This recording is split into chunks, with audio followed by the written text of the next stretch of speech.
Billionaire Bill Gates says the world is too focused on cutting carbon emissions and not focused enough on helping people who are starving or sick. His argument, if people are fighting to survive, they won't care about climate change. But here's the twist. Many climate justice organizations have been saying the exact same thing for decades. So why is it only now making headlines now that Bill Gates said it? We're going to discuss that on today's episode of the How to Protect the Ocean podcast.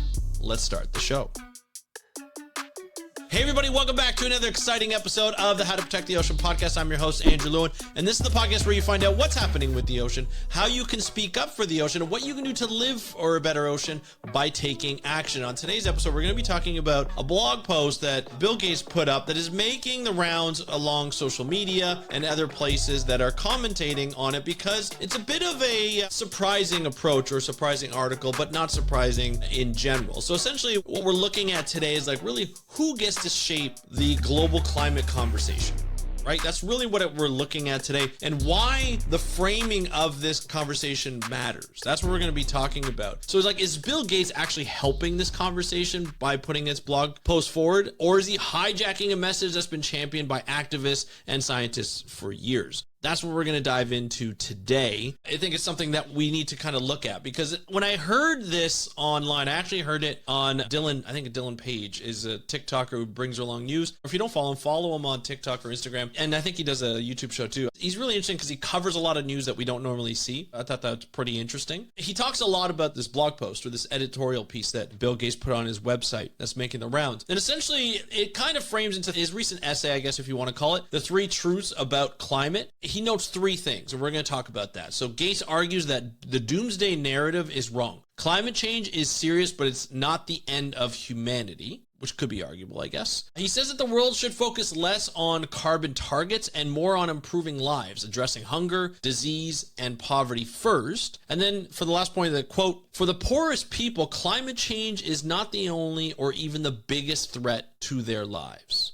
So now I wanted to just say, yes, Bill Gates is a billionaire. Yes, he does a lot of charity to champion bringing the health of people around the world up. Not to suppress it, but to bring it up. He's got a charity that does that. I know it can be controversial to talk about that, so I'm not going to talk about the politics about that, but he's got a foundation that invests heavily in renewable startups, so green energy, clean technology startups. It's interesting to see him take a take like this. Now, it caused a stir because it surprised people to be like, hey, wait a minute, you talked about climate change before that we need to address it. And so, like, what are you really talking about here? Some praised him for what he's doing. He's saying, yeah, we actually have to look at it more of a realistic kind of way. And then others are like, well, hold on a second, you're downplaying the mitigation and you're creating like a false choice between saving people's lives and saving the planet later. So saving people's lives first, and then we'll save the planet later. We can do both, I think is what a lot of people are saying. The press kind of frames it in a different way. So the AP News, Associated Press says it's a pivot toward reducing human suffering, which is interesting. The Guardian says Gates says climate crisis won't cause humanity's demise. That's interesting. And then Business Insider said pushing back on doomsday climate views, what this essay does. So that's kind of like an interesting thing, right? But here's the thing. This is not new. This is new for Bill Gates, and maybe he's been saying it for a long time and finally put it down on paper to make the news rounds, because we know that once Bill Gates speaks, people will listen. Whether you like it or not, people will listen. And to be honest, like I'm a little bit here and there with him. I like his charitable work that he does. I think it's really great that, a billionaire does this kind of stuff. But he's also a billionaire that wants to keep his money. As an aside story, he was on the Colbert show, I guess, the late night with Stephen Colbert. And Colbert asked him, he's like, well, why don't you just give up? What do you need with like $100 billion? And he's like, why don't you just give like 99 billion away? And Bill Gates basically responded, well, I want to keep that. Why can't I keep that and do whatever I want with that money? And look, he's got a point. It's his money. He made the money. Some people say not very well. And he kind of played with some ethics as he got up there with Microsoft and so forth. And I'm not going to go into that. It is what it is. It's a business thing. And that's what business people do, it seems like. People are kind of like, he deserves to do whatever he wants to do. Is it ethical? I don't know. Does he really need it? Probably not. I'm sure he can survive fine and be fine with $1 billion, but he wants to have control of what charity he wants to put together, and he wants control of his money. So he got control of his money, and that's what he kept it. So it's like a little bit like, I get what you're saying, but you could do a lot more with your money. But like, who am I to tell what people to do with their money? Like, really? You vote for what you want, and you put money where your mouth is. And so he does that with charitable stuff, and I guess it is the way it is. But regardless, what he's saying isn't really new. This has been going on with the climate justice movement. I've said for decades, they can't fight climate change if they're hungry, sick, or impoverished. That's really what it's come down to. One of the biggest examples of that is Cancer Alley in the US. There's an impoverished neighborhood that is situated right beside a number of oil refineries. So essentially all that pollution for years has come over to that neighborhood. They've suffered because of it. Early death, cancer, a number of different diseases that it could be caused by emissions and stuff like that have come out, like pollution that's come out of those refineries. These are not great refineries over the years, especially like in the 70s, 80s, 90s, and so forth. They have suffered because of it. They can't worry about climate change. They can't be like, oh, the world is heating up when their uncles, their aunts, their parents, their children are dying early because of the inhalation of gases and metals and so forth that are coming from these refineries. And they don't have any money to get out of it. They can't pay for the medical bills. And so there's a lot of problems that are going on in their lives that they need to be fixed right away. This has been going on for a long time. Documentaries were made about these types of situations, not only for this Cancer Alley situation, but for other places as well. Climate change action does mean addressing inequality and giving power to communities most affected by climate impacts. That's what it means. So why is it when Bill Gates says it, it's a choice? It's not a choice. Is yes, let's bring up communities to make sure that one, they can survive, they are healthy, they can eat, they can make money. And then let's have that community start to talk about climate change. But other communities like my community and other communities around the world can still do stuff about climate change. And there still needs to be policies that need to do climate change. People will take what Bill Gates says, especially people in power now, and be like, oh, we don't need to make a big thing about climate change. Sure, we need to solve it at some point. We'll do that later. Let's just make sure everybody can eat. And let's be honest, another story is like this past US election. The Democratic Party, who lost badly, were talking about things that people who are hungry and poor not necessarily care about right now, but can't really focus on right now. Abortion, equality, like all that kind of stuff seemed, according to the votes, not to matter. What they wanted to do was be able to have a job and be able to pay for the groceries. Those are the big things that people voted for. And now President Trump promised that. Whether he's going to give it to them or not, we don't know. But that's what he promised, and people voted for that because they were starving. They couldn't afford groceries. They needed that to change. And that's what he ran on. That's the campaign that he ran and promised, whereas the Democrats, they kind of ran on it, but not really. The focus a lot of the times of the news was like abortion, human rights, things like that, which are very important. But when you're starving, you just want to eat. You have these differences in like choices, making choices of, hey, I need to survive. I need the basic freedoms of life. I can take care of my family. I can eat. I can make money. And then you worry about climate change. You have those communities worry about climate change once they reach that point. So yes, you have to make sure that those communities, the people, can actually be uplifted into this sector where we're talking about climate change and addressing climate change. But it doesn't mean we ignore it. It doesn't mean we don't focus on it. It doesn't mean we don't put policies to put together. And I think that's a big thing. And it's something that we need to really ask. The question here is now, like, what's the ramifications of the blog post, really, that Bill Gates put up?